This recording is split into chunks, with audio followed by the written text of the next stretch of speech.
ఎందుకంటే ప్రజలందరూ బయట అడుగుతూ ఉన్నారు, బహుశా ఎంత రిజర్వేషన్లు ఫిక్స్ చేస్తారో ఈ అసెంబ్లీలో.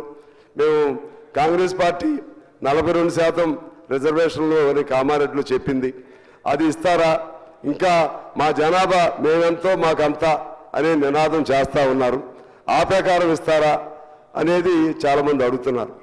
అందువలన నేను ప్రభుత్వాన్ని కోరేది ఏంటంటే, మీకు కొన్ని ఇబ్బందులు ఉండొచ్చావు, కానీ స్పెసిఫిక్గా ఎంత మేరకు అసలు పెంచుతారా లేదా, మరి ఉన్న రిజర్వేషన్లు అన్నీ ఉన్నాయి, దాన్ని ఎంత మేరకు పెంచదలుచుకున్నారు అదేం చెప్పాలి.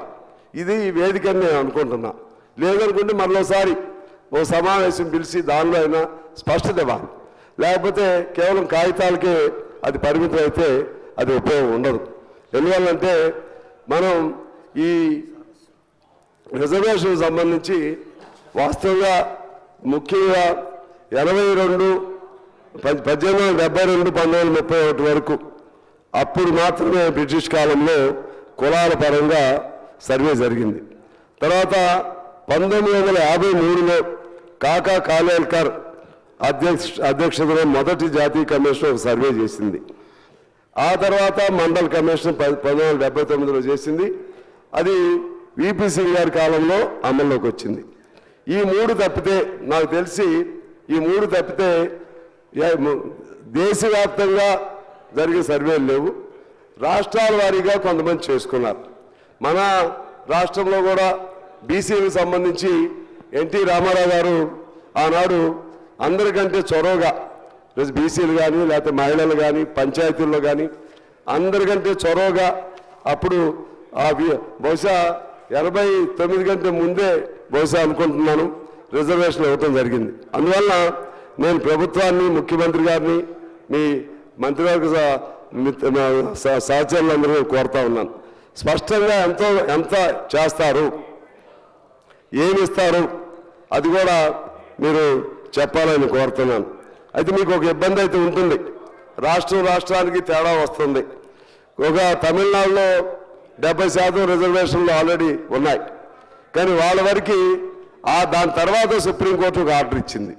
అంటే అప్పటికి ఆల్రెడీ అవి ఉన్నాయి కాబట్టి ఎగ్జిస్టెన్స్లో వాటి జోలికి వెళ్లకుండా మిగిలిన రాష్ట్రాలకన్నిటికీ 50% రిజర్వేషన్లు దాటడానికి వీలేదని చెప్పి సుప్రీంకోర్టు జడ్జిమెంట్ ఇచ్చింది. మరి ఆ జడ్జిమెంట్కి అనుగుణంగా మీరు చేయాల్సిన అవసరం ఉంటుంది. మరలా ఇక్కడ ప్రజలను సంతృప్తిపరచడం కోసం మేము ఇంత పెట్టామని కోర్టులు అంగీకరించలేదు అనకుండా ప్రాక్టికల్గానే ఆ జడ్జిమెంట్ పరిధి ఇది ఉంది, 50 లోపు ఉంది. ఆ 50 లోపు ప్రకారంగా మీకు కొంత పెంచుతున్నాం.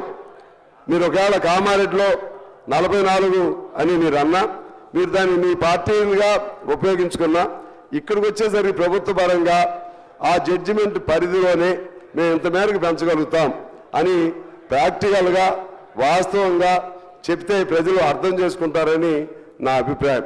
అలా కాకుండా ఎక్కువని ఇక్కడ పెట్టి తీర్మానం చేసి కేంద్రానికి పంపించినా కూడా అది ఉపయోగం ఉండదని నేను మీకు తెలియజేస్తా ఉన్నాను.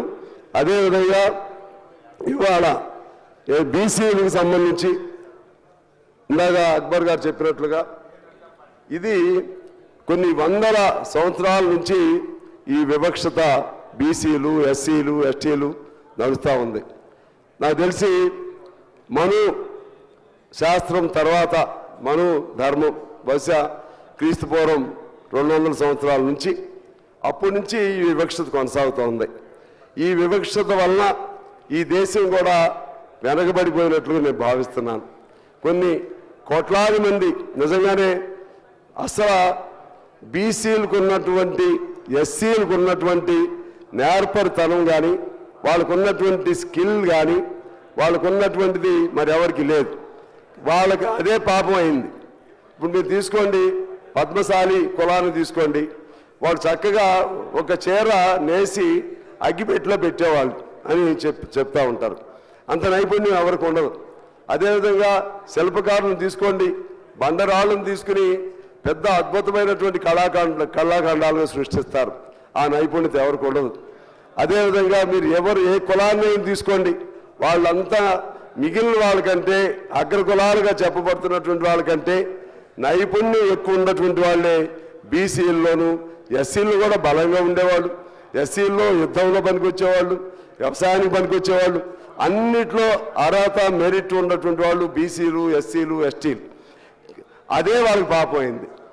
ఆ రోజుల్లో ఈ కులం అనేది ఎలా వచ్చింది అంటే ఆ మను చెప్పాడా, ఇంకో పొల్లయ్య చెప్పాడు, ఎలా చెప్పాడో తెలియదు. కానీ అప్పటి నుంచి ఈ పాపం, ఇదిగో నీకు ఈ బట్టలు నేయటం వచ్చు కాబట్టి నువ్వు ఆ కులం, లేకపోతే నువ్వు కొండలు తయారు చేయటం వచ్చు కాబట్టి నీకు ఈ కులం.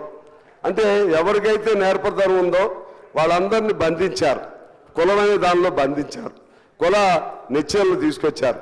ఆ విధంగా చేయటం వలన ఆ కులాల్లో బంధించబడటం వలన ఎవరు సమర్థులో అర్హత కలిగిన వాళ్ళు హక్కు లేకుండా పోయారు.